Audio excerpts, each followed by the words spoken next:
संकट से जल्द से मुक्त हो जाए।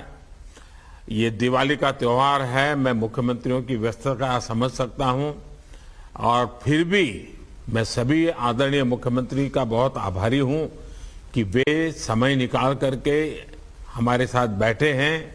ये बात सही है कि मैं डिस्ट्रिक्ट के लोगों से बात करना चाहता था, मैं मुख्यमंत्रियों को परेशान करना नहीं चाहता था, लेकिन ये कमिटमेंट है मुख्यमंत्रियों के दिल में भी अपने राज्य को 100% वैक्सीनेशन का जो उनका लक्ष्य है, इसीलिए वो मुख्यमंत्री भी आज हमारे साथ बैठे और उनकी मौजूदगी हमारे डिस्ट्रिक्ट के जो अधिकारी हैं उनको एक नया विश्वास देगी, नया ताकत देगी और मेरे लिए बहुत खुशी की बात है। और इसलिए मैं मुख्यमंत्रियों का विशेष रूप से आभार व्यक्त करता हूं कि उन्होंने इसको इतना महत्व दिया और समय निकाल करके वो आज त्योहारों के दिन में भी बैठे हैं। मैं हृदय से सभी मुख्यमंत्रियों का धन्यवाद करता हूं और मुझे विश्वास है कि आज जो बातें हुई हैं, अब मुख्यमंत्री जी के आशीर्वाद के बाद तो ये बहुत तेजी से आगे बढ़ जाएगी और हमें परिणाम मिलेगा। और मैं बताता हूं जी, आज तक जितनी प्रगति हमने की है वो आप सबकी मेहनत से हुई है। हर डिस्ट्रिक्ट का, गांव का, छोटा मोटा हर मुलाजिम, हमारी आशा वर्कर कितनी मेहनत की है जी। कितने दूर दूर इलाकों में पैदल चल चल करके लोगों ने वैक्सीनेशन पहुंचाया है। लेकिन 1 बिलियन के बाद अगर हम थोड़े से भी ढीले पड़ गए तो नई संकट आ सकता है। और इसलिए हमारे यहां तो कहा जाता है कि बीमारी और दुश्मन को कभी कम नहीं आंकना चाहिए, उसको आखिरी अंत तक लड़ाई लड़नी पड़ती है। और इसलिए मैं चाहूंगा कि हमें थोड़ा सा भी ढीलापन लाने नहीं देना है। साथियों, 100 साल की इस सबसे बड़ी महामारी में देश ने अनेक चुनौतियों का सामना किया है। कोरोना से देश की लड़ाई में एक खास बात यह रही कि हमने नए नए समाधान खोजे, इनोवेटिव तरीके आजमाए और हर इलाके में लोगों ने अपने दिमाग से नई नई चीजें की है। आपको भी अपने अपने जिलों में वैक्सीनेशन बढ़ाने के लिए नए नए इनोवेटिव तरीके पर और ज्यादा काम करना ही होगा। नया तरीका, नया उत्साह, नई टेक्निक, ये इसमें जान भरती रहेगी। आपको ये भी याद रखना होगा कि देश के जिन राज्यों ने 100% पहली डोज का पड़ाव पूरा किया है, उनमें भी कई जगहों पर अलग अलग तरह की चुनौतियां रही है। कहीं भौगोलिक परिस्थितियों की वजह से मुश्किल आई तो कहीं साधन संसाधनों की चुनौती रही, लेकिन ये जिले इन चुनौतियों को पार करते ही आगे निकले हैं। वैक्सीनेशन से जुड़ा कई महीने का एक्सपीरियंस हम सबके पास है। हमने बहुत कुछ सीखा है और एक अननोन एनिमी से कैसे लड़ा जा सकता है, ये हमारे छोटे छोटे आशा वर्कर ने भी सीख लिया है। अब आपके माइक्रो स्ट्रेटेजी बनाते हुए आगे चलना है। अब हम राज्य का हिसाब, जिले का हिसाब उसको भूल जाए। हम हर गांव में भी मोहल्ला, उसमें भी वो 4 घर बाकी रह गए तो 4 घर, बारीकी की तरह हम जितना जाएंगे हम परिणाम प्राप्त करेंगे। और जहां कहीं भी जो भी कमियां हैं उसे जल्द से जल्द दूर करके ही रहना है। जैसा अभी आपसे बातचीत में भी मैं स्पेशल कैंप लगाने की बात उठी, ये विचार मैं समझता हूं बहुत अच्छा है। अपने जिलों में एक एक गांव, एक एक कस्बे, इसके लिए अगर अलग अलग रणनीति बनानी हो तो वो भी बनाइए। आप क्षेत्र के हिसाब से 20-25 लोगों की टीम बनाकर भी ऐसा कर सकते हैं। जो टीमें आपने बनाई हो उनमें एक हेल्दी कंपटीशन हो, इसका भी प्रयास हम कर सकते हैं। हमारे जो एनसीसी, एनएसएस के युवा साथी हैं, आप उनकी भी ज्यादा से ज्यादा मदद लीजिए। आप अपने अपने जिलों का क्षेत्रवार टाइम टेबल इसको भी बना सकते हैं, अपने स्थानीय लक्ष्य तय कर सकते हैं। और मैंने तो देखा, मैं लगातार ग्रासरूट लेवल के सरकार के हमारे साथियों को बात करता रहता हूं, मैंने देखा है कि महिला जो हमारी अधिकारी हैं, खास करके वैक्सीनेशन के काम के जुड़ी, वो बड़ी जी जान से जुड़ गई। उन्होंने अच्छे परिणाम दिए हैं। हमारे जो महिला वर्कर्स हैं सरकार में, जितनी हमारी बहनें, इवन पुलिस में भी हमारी जो महिलाएं हैं, उनको भी कभी 5 दिन 7 दिन के लिए इस काम के लिए ले चलिए, आप देखिए परिणाम बहुत तेजी से मिलेगा। आपके जिले जल्द से जल्द राष्ट्रीय औसत के पास पहुंचे। मैं तो चाहता हूं उससे आगे निकल जाए, और इसके लिए हम सबको पूरी ताकत लगा देनी होगी। मुझे पता है कि आपके सामने एक चुनौती अफवाह और लोगों के भ्रम की स्थिति भी है, और जैसे जैसे हम आगे बढ़ेंगे शायद ये समस्याएं हमें कॉन्सेंट्रेटेड एरियाज में सामने आएगी।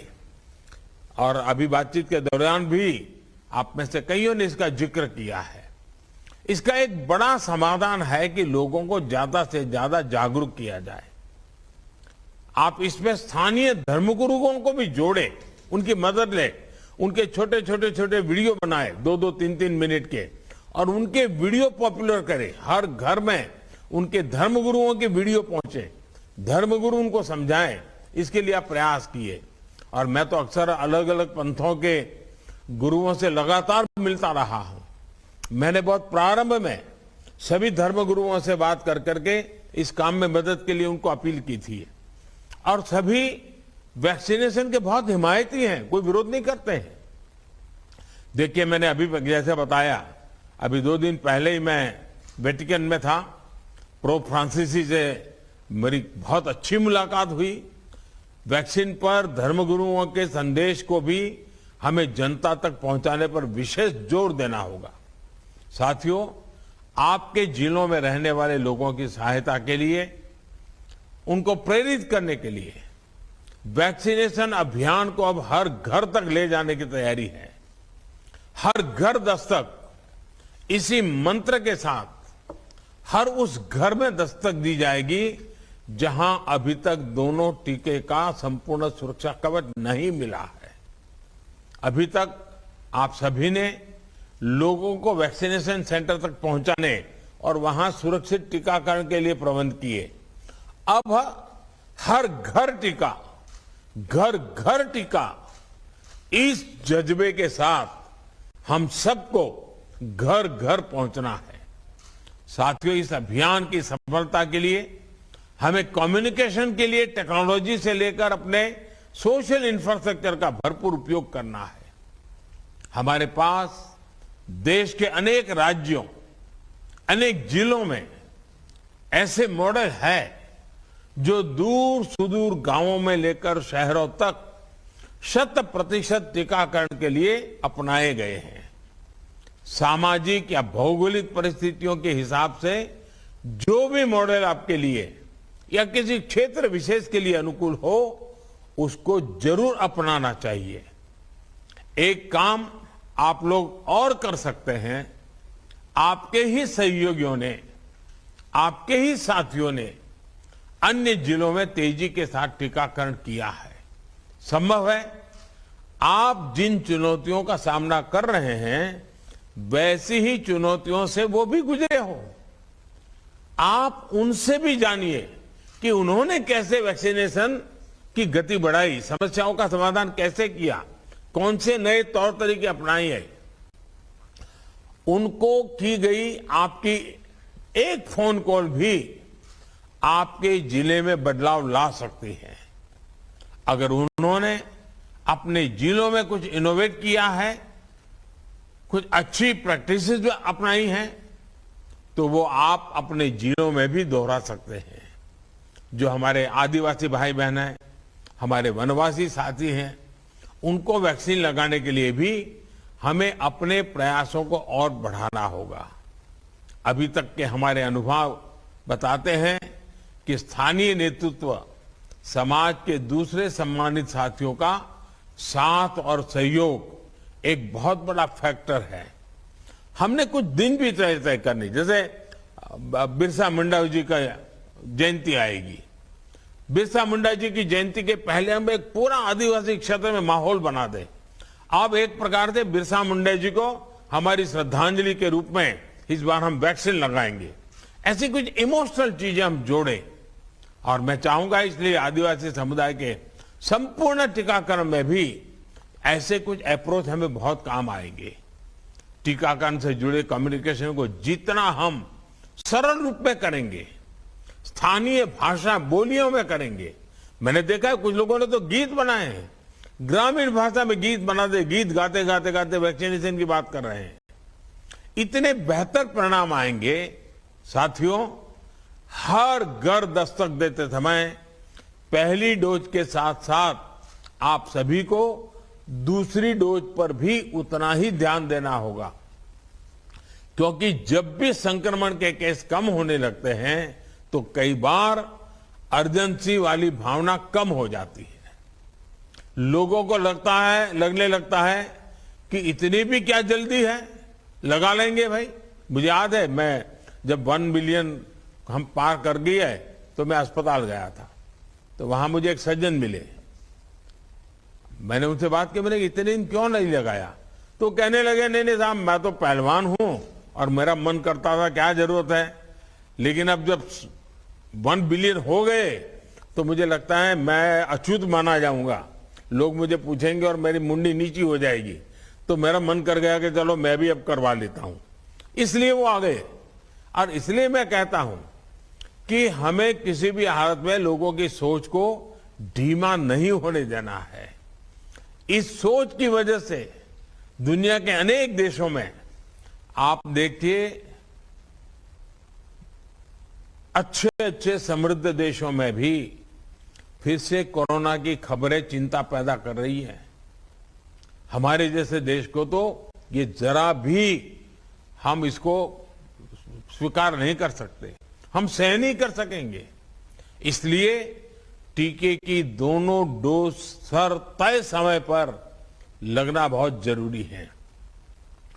आपके क्षेत्र के जिन लोगों को अभी तक तय समय पर यानी पूरा होने के बावजूद दूसरी डोज नहीं लगी है, उनसे भी हमें प्राथमिकता के आधार पर संपर्क करना होगा, उन्हें दूसरी डोज लगवानी ही होगी। साथियों, सबको वैक्सीन मुफ्त वैक्सीन अभियान के तहत हम एक दिन में करीब करीब 2.5 करोड़ वैक्सीन डोज लगाकर दिखा चुके, हमारी ताकत का हमने एहसास कर लिया है। ये दिखाता है कि हमारी कैपेबिलिटी क्या है, हमारा सामर्थ्य क्या है। टीके को घर घर पहुंचाने के लिए जो भी जरूरी सप्लाई चेन नेटवर्क है वो तैयार है। इस महीने कितनी वैक्सीन उपलब्ध होगी, इसकी विस्तृत जानकारी भी हर राज्य को एडवांस में दे दी जा चुकी है। इसलिए आप अपनी अपनी सुविधा के हिसाब से इस महीने के लिए अपने टारगेट्स एडवांस में प्लान कर सकते हैं। मैं फिर एक बार कहता हूं, इस बार 1 मिलियन डोज के बाद दिवाली मनाने का उमंग आया है। हम नए लक्ष्यांक पार करके क्रिसमस को उमंग से मनाएं, इस मिजाज के साथ आगे बढ़ना है। आखिर में मैं आप साथियों को एक बात और याद दिलाना चाहता हूं। आप वो दिन याद कीजिए जब आपकी सरकारी सेवा का पहला दिन था। मैं सभी डिस्ट्रिक्ट के अधिकारियों से, उनके साथ बैठी हुई टीम को मैं बड़े हृदय से अपील करना चाहता हूं। आप कल्पना कीजिए, जिस दिन पहला था ड्यूटी का, जिस दिन आप मसूरी से निकले थे, ट्रेनिंग से निकले थे, आप कौन सी भावनाओं से भरे हुए थे, आपका जज्बा कौन सा था, कौन से सपने थे। मुझे पक्का विश्वास है आपके मन में उस समय आपके मन में यही रहा था कि आप कुछ अच्छा करेंगे, कुछ नया करेंगे, आज समाज के लिए जी जान से जुटेंगे। फिर एक बार उन सपनों को याद कीजिए, उन संकल्पों को याद कीजिए और हम तय करें समाज में जो पीछे हैं, जो वंचित हैं, उनके लिए अपना जीवन समर्पित करने का इससे बड़ा कोई अवसर नहीं हो सकता है। उसी भाव को याद करने के हम एक बार जुट जाए दोस्तों। मुझे विश्वास है आपके साझा प्रयास से बहुत जल्द आपके जिलों में वैक्सीन की स्थिति सुधर जाएगी। आइए हर घर दस्तक, घर घर जाकर के टीका अभियान को हम सफल बनाएं। आज देश के भी जो लोग मुझे सुन रहे हैं, मैं आपसे कहता हूं, आप भी आगे आइए। आपने टीका लगवाया, अच्छी बात है, लेकिन आप औरों को टीका लगाने के लिए मेहनत कीजिए, तय कीजिए। हर दिन 5 लोगों का इस काम में जोड़ेंगे, 10 लोगों को जोड़ेंगे, 2 लोगों को जोड़ेंगे। ये मानवता का काम है, मां भारती की सेवा का काम है, 130 करोड़ देशवासियों के कल्याण का काम है। हम कोई कोताही न बरतें। हमारी दिवाली उन संकल्पों की दिवाली बने। आजादी के 75 साल हम मनाने जा रहे हैं। ये आजादी के 75 साल खुशियों से भरे हो, आत्मविश्वास से भरे हो, एक नए उमंग और उत्साह से भरे हुए हो। इसके लिए अब समय बहुत कम मेहनत करने की है, बहुत कम समय में मेहनत करने की है। मेरा आप सब पर भरोसा है, आप जैसी यंग टीम पर मेरा भरोसा है, और इसलिए मैंने जानबूझ करके विदेश से आते ही मेरे देश के इन साथियों से मैंने मिलने का विचार किया। सारे मुख्यमंत्री जी भी मौजूद रहे। इसकी गंभीरता कितनी है ये आज मुख्यमंत्रियों ने भी दिखा दिया है। मैं सभी आदरणीय मुख्यमंत्रियों का भी आभारी हूं। मैं फिर एक बार आपका बहुत बहुत धन्यवाद करता हूं। नमस्कार।